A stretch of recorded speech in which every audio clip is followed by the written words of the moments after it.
Hello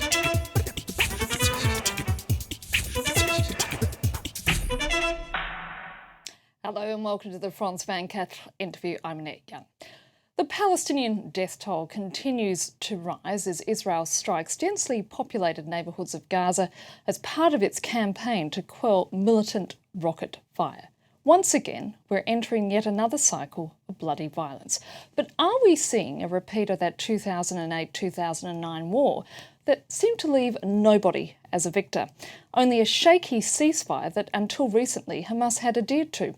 Joining me now is Dori Gold, the president of the Jerusalem Centre for Public Affairs. He also served as an advisor to former Israeli Prime Minister Ariel Sharon and also to Prime Minister Benjamin Netanyahu during his first term in office. Dori Gold, thank you so much for being with us. Pleasure to be here. The Israeli government has called up 75,000 reservists. Do you think there is going to be a ground operation? And if so, what would it in fact accomplish? Well, Israel has defined actually rather limited goals in this military operation. It doesn't want to replace Hamas with a different government. It's not planning to bring Abu Mazen on an Israeli tank into the Gaza Strip. That was never its plan, even in the previous conflict. But the simple goal is this. We want to stop rocket fire on the state of Israel, on the cities of Israel, that has been basically escalating throughout the months of 2012. And if Hamas will agree to halt rocket fire, we will agree to halt our response to that rocket fire. It basically starts with Hamas, and Hamas has to make a decision. But isn't Israel playing into the hands of Hamas in this one? Because the longer the military operation continues, the more innocent civilians will be killed, the increasing pressure that your government is going to face from the international community. And wouldn't Hamas use this as leverage to, in fact, strengthen its position in that part of the world? Well, I think you're pointing out something which has some truth, which is Hamas has a whole different strategy than Israel has. They're aiming their rockets at Israeli civilians. And in the Gaza Strip, what the Hamas has tried to do is integrate its civilian population with its military capabilities. So when an Israeli military man looks at a map of an area of the Gaza Strip, he finds launching positions, warehouses of rockets, training areas, integrated into where civilian homes are located, or schools, or mosques. Now, if Hamas is trying to integrate the civilian population of Palestinians with its military capability, Israel is using very advanced methods to try and separate them so that we can eliminate the military capability without exposing the civilian population to unnecessary harm. But at the end of the day, more and more, scores and scores of women, children and men, innocent Palestinian civilians, are being killed.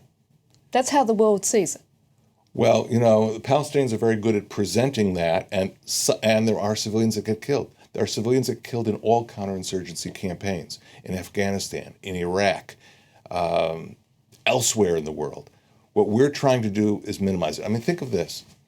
The Israeli army has set up in its intelligence branch an organization which phones the homeowner in a particular house and says, we know you have rockets, Grad rockets that are fired at Israeli cities in your house. We're giving you advance notice to get out of your house because your house is a legitimate military target under international law. Where do they go to, though?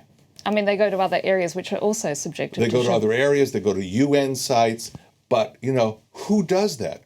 Who dedicates a whole arm of your intelligence branch to warn people that you have to strike? Now, why is there military equipment, why are there rockets in the homes of Palestinians in the Gaza Strip? Because Hamas is putting them there. But what's our choice? We could, do what the Russians do in Chechnya and destroy whole neighborhoods. We won't do that. We could say to our civilian population, there's nothing we can do. The people of Sderot, the poor people of Sderot who are absorbing these rockets, or in Ashkelon, or in Ashdod, too bad, that's the way it is in the Middle East. We won't do that. We are seeking a way of waging conflict to end rocket attacks against our people. It's not easy, and people judge you harshly, and many times with double standards. But we have to protect our civilians, and that's what we do. No nation could suffer attacks against its civilians, and no one would. Well, you say at this point there's no desire to flatten Gaza. However, this morning in the Jerusalem Post, there was an opinion piece written by the son of Ariel Sharon, Gilad, who said just that. that Israel should go further, that the government should indeed destroy, flatten neighbourhoods in Gaza. Well, Gilad Sharon does not have a position in the government. His claim to fame is that he's the son of a former prime minister. That doesn't mean the state of Israel should be judged on his words. But the fact that he's criticizing the government of Israel, that it isn't flattening homes, is further proof of the effort on our part to deliver a tough blow to the military capacity of Hamas without and minimizing the exposure at the same time of the civilian population. It is not easy to do, but we have a responsibility first and foremost to protect our civilians, and secondly, to not expose Palestinian civilians to unnecessary harm. Wasn't it a tactical error to assassinate the head of Hamas's military ring, Ahmed al-Jabari? Well, Ahmed al-Jabari was responsible for repeated attacks against Israel. But wasn't he becoming the point guy in terms of, I understand that there were negotiations were underway for a ceasefire. He was the man who also, helped secure the release of Israeli kidnapped soldier Gilad Shalit. Wasn't that a gross tactical error by the Israelis to do as such? I mean, what you've seen as a result is a massive escalation in violence. Now you're seeing rockets being fired as north as Tel Aviv or Jerusalem. But Ahmed al-Jabari also kidnapped Gilad Shalit. So basically you're saying, hey, that arsonist was part of the firemen, and therefore you should have let him go. But he was an arsonist, and he was responsible for the buildup of the Hamas military capacity, the creation of brigades, whole military brigades, basically supplied by Iranian weapons. This is the man we dealt with, and this is the man that we had to eliminate. And by the way, the Western allies are using the same techniques in Afghanistan and in Yemen to eliminate the heads of al-Qaeda. This is the same approach in order to buy security for our people without having to napalm whole neighborhoods like many other nations used to. You've had former heads of Israeli intelligence services such as the Shin Bet saying in the past that targeted military assassinations have not worked. In fact, what they've done is had completely the other result in that they've led to escalation of violence. Well, I don't know who you're quoting, but I'll tell you this. In 2002, we had a wave of suicide bombing attacks in Tel Aviv, in Jerusalem, in Haifa, in Ashkelon, in virtually all Israeli cities. And there were two things that brought that wave of suicide bombing attacks to a complete halt. One, the construction of our security fence. And number two, targeted killings of the Hamas leadership, people like Rantisi, like Ahmed Yassin. Look, it's a tough world, the Middle East, but it is better to target the commander who's giving the orders than targeting hundreds of Palestinians. Now, with the event of the Arab Spring, the political landscape in the region has changed dramatically. It's a very different story to what it was 4 years ago, isn't it, Dori? And now you have an Islamist president in charge of Egypt who's defended Hamas in the past. And now he's the guy who's being called upon to negotiate a ceasefire. Well, that's absolutely true. I think Egypt is in a very tough position, and President Morsi is in a particularly tough position. From the standpoint of ideology, the Muslim Brotherhood of Egypt and Hamas in the Gaza Strip are part of the same organization. If you read the Hamas charter, it says, we are the Muslim Brotherhood of the Palestinians. So now he has to take a different position and tell Hamas, stop firing at Israeli cities. We are hoping he will do that. But you know what happened just recently? Last Friday, the Egyptian prime minister was sent by President Morsi to the Gaza Strip. I'm talking about Prime Minister Kandil. And the Egyptians asked Israel, they asked Hamas to cease fire while the Egyptian prime minister was on Gaza territory.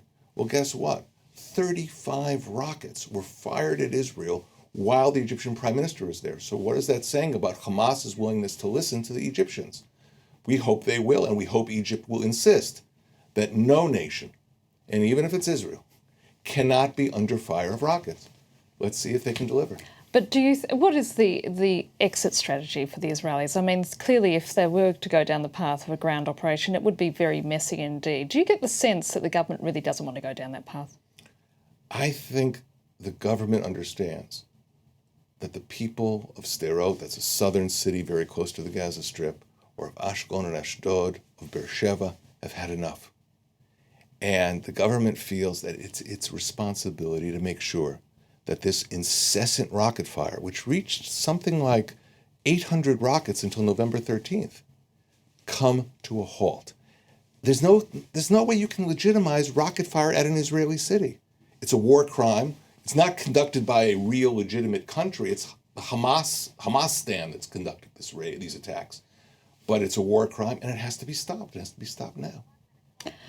Dori Gold, we're a couple of months away from an Israeli election. How much do you think that contributed in the decision to embark on this operation? Because as you pointed out, there's 1 million people in the south of Israel who are affected by rocket fire.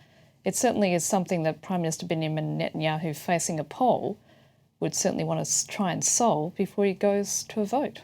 Well, the polls appearing in the newspapers give Prime Minister Netanyahu an enormous lead anyway, but there is zero connection between Israel's military operation and the upcoming elections. I mean, what happened was an amazing escalation of rocket attacks, and something else happened. We've seen much more dangerous rockets being sent by Iran into the Gaza Strip, like the Fajr 5, which has now been fired at Tel Aviv. We have also seen from Libya, which after the fall of Gaddafi has basically become a warehouse for supplying al-Qaeda and Hamas.